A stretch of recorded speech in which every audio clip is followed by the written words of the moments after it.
Florida Man Radio. There goes my mic. It just fell down. Back on the show, EC3, man. So glad to have you in the studio. I got to get right into it, man, because I know a lot of people want to ask. The NXT run, man, I got to tell you, was fantastic to me. I mean, if there's one person that you would have to say that you really enjoyed working with, you guys had real good chemistry, who would it be? From the NXT days. I mean, we kicked it off with that ladder match. An alleged 5-star match. You know what I got for having a 5-star match? $10. Fired. Doesn't matter. Someone's opinion doesn't matter, you see? Like, I mean, who do we have in that match? Ricochet, Cole, myself. Adam Cole. Oh, in New Orleans. Yeah. I was there. Yeah, right. Dream. I was there. You were there too, right? I wasn't there. Lars. Yeah, Killian Dane. Killian Dane, right. Lars. That was a great match. Lars was trouble. He's... Mitch. We actually, with him, because he's such a... And another thing you mentioned about what's missing in wrestling is, like, physical brutality and intimidation. So, whatever his past is, he was just beast. He was one of the strongest pound-for-pound people I've ever met. And I remember having a match with him in NXT that I was so happy with because it was, like, different. Because we were just hitting each other. And it was physical. And, like, I think that's missing in wrestling, too. It's, like, a lot of...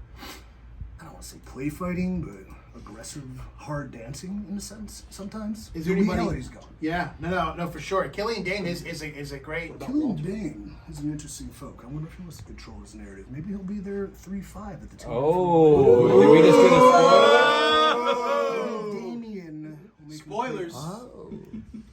If there's one person that currently on the roster or even in AEW that you could work with, that you see so much potential in, who is it? Peacemaker.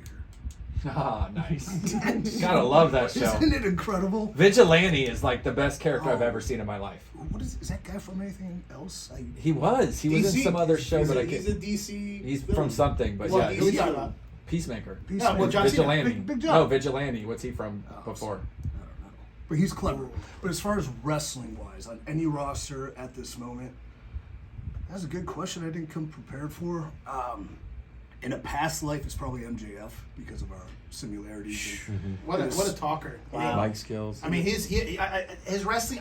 To me, I keep telling people his wrestling skills are as good as the Miz, but I think the Miz and MJF are they're great talkers. Yeah. The thing about what we do too, like Miz, it's almost like like the Miz is not that good. No, he's awesome. He does so many great things, but you don't notice them unless you're within the industry and the mindset. It's like watching a musician play sometimes. Like, you could see things that other people can't. But, like, yeah, both of them. And he's young, so kudos to him. In a past life, perhaps the top 1% would have fared well with him. I mean, up and coming, like AEW roster, I wrestled majority of the people that became top WWE guys just via developmental and things like that. Like Randy Orton would be one, obviously, just because I'm so fond of his work and he's so good and smooth and one of the best of all times. AEW wise, Adam Cole, I don't know. Well, you know, I think people forget too is that I could bring something new out of Hangman Page that I don't think he has yet. I know that. Let me ask you this. There's a guy out there that just recently took his ball and went home. Cody Rhodes. Oh, yeah? Could you see yourself fighting him? Could you see yourself wrestling him? Real Could you life, see? yeah. Could you see? In a wrestling match, yeah. Could you see him in your narrative? The door is open to knock. I don't know if it would intrigue him or not, but yeah, I could see anybody. I could see you in the narrative.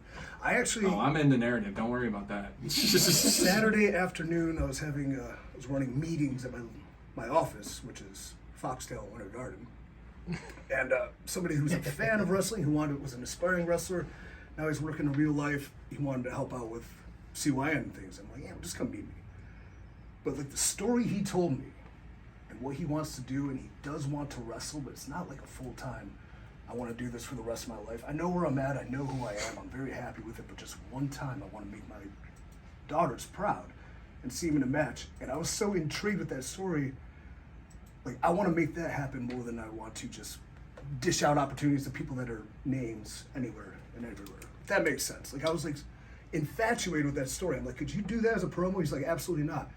Like you just told me everything I need to know, and that's like kind of what I want to do with CYN is tell these realistic stories and bring things out of people. You're a 4-time 24/7 Who champion. gives a? Hold on. That answers the question. You're right right. there. You're right. But I have to ask because when you were put in this role, I know you just said it was god awful, but I didn't say that. no, but I can just tell you. We all this. feel the same I way. feel the same way because I feel like there are so many people that come from NXT that they throw into this god awful storyline and they run around the building like little girls chasing each other. What's your thought process on this 24/7 championship? At that point, I was so checked out. Whatever. Yeah, Yeah, sure. I'm I'll like- go chase them for it. I mean, you asked the thought process too, and you kind of alluded to it. Where it made you hold a red cup. No one made me hold the red cup.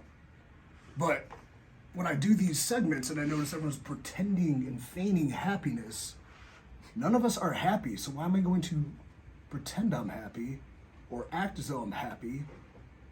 Let me just be who I really am. And at that time, EC3 would not mind having a red cup, and you don't know what's in it. But- Probably Tito's. You know you're a star when you're sitting in the catering with a red cup and Get you're it over. blowing up on Twitter. Yeah, exactly. Like that's insane. It is what it is, but it is the past, and it made me who I am today to be able to do this. So I have a buddy that just left WWE. Now he's trying to get an AEW, and he tells me, and a lot of the guys say the same thing. It's not about being in the company. It's at the end of the day, the paycheck is good. it does cash. Yeah. So I mean, that's It does come a lot in. of the guys say they give you stupid storylines, but at the end of the day, if that cash is cashing into the bank, then it doesn't matter. Like Riddle, we've hung out with Riddle before. We've talked to Riddle, but I honestly think, and this is just my opinion, you guys are not going to think. I think the storyline with Riddle and Randy Orton is just crap. I mean, every week he comes out with some stupid story like, "Hey, bro, I'm gonna have a camel with a skateboard. You want to go?" It's like, dude, grow up. What are you, 6? I mean, come on. But you act like he's in the back going, "Hey, I should write a camel." No, he's not. bro." He's- like he's just saying, "Okay, cool." I'll I do it." know. He's smiling and saying, "I'm collecting my check. Whatever you need, bro." These are the things you have to accept Right. when you sign that dotted line. And it's unfortunate, but you also know that getting into it, you just don't know how it's going to affect you or how bad it's going to be when you do. Because I knew going back there, I'd run the risk of exactly what happening. I didn't. But the thing was, It I should have went a different angle in a It lot of could wrestling. have. It could have been It so should great. have. It could have. But I never, when I signed and I knew the mentality of the locker room, I'm friends with a lot of people, I know all these things, I promised myself, I said, I will not feel that way no matter what. I will try every day. No matter what, I'll constantly be pitching. They will not get me. They will not keep me down. This will not happen to me. And I let it quickly because it's that disheartening. And there isn't an amount of money, too. So we talk about the checks cashing.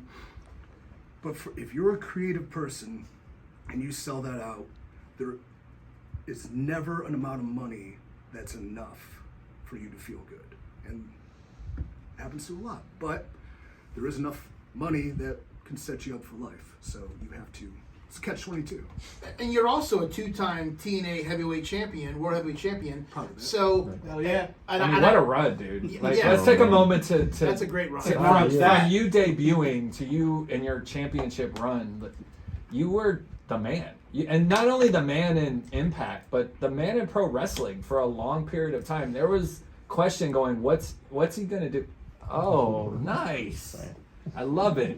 It was a historic run, let's be honest. And Impact at the time, they were kind of in the toilet, Yeah. and you brought them right out of it. AJ And was you made leaving them in 13 relevant. when you came made in. them relevant You took again. right over. Yeah, You should be proud of that. I'm proud of having the opportunity to be able to become who I was in that moment, and be able to share the ring with guys like Matt and Jeff Hardy, to defeat Kurt Angle for a World Heavyweight Championship. By the way, to have the opportunities to grow and bond with Rockstar Spud, then shave his head in the UK.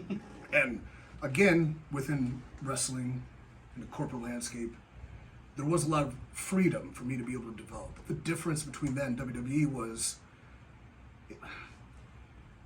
I knew if I failed, it wouldn't get pulled from me unless I kept failing.